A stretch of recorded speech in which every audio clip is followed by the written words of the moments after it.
लोकनेते विलासराव देशमुख ग्रामीण टीमास 10 क्रिकेट स्पर्धा सध्या लातूरमध्ये मोठ्या उत्साहात पार पडत आहे.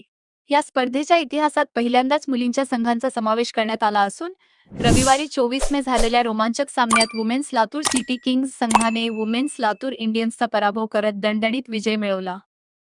लातूरच्या इतिहासात पहिल्यांदाच मुली क्रिकेटच्या मैदानावर उतरल्याने प्रेक्षकांचा मोठा प्रतिसाद मिळाला.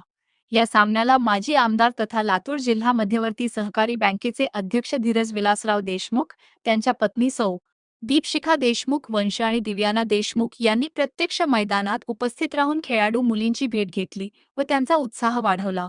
यावेळी महापौर जयश्री सोनकांबळे यांच्यासह अनेक मान्यवर उपस्थित होते. पाहत रहा एकमत digital. Thank you. All the best. All the best. Thank you.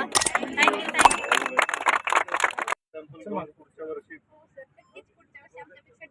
काय वाटतं, अजून काय सुधारणा केली पाहिजे? आमच्याकडून काय अपेक्षा ते सांगा. आमच्यासाठी एवढं केलं त्यासाठी सगळ्या मुलींकडून थँक्यू सर. पुढच्या वेळेस आम्ही अजून टीम घेऊन येऊ, अजून कॉम्पिटिशन प्लीज सांगा. तुमचं स्वतंत्र टुर्नामेंट खेळू अशी आमची इच्छा आहे. जेवढे संघ वाढतील तेवढं चांगलं तुम्ही सराव.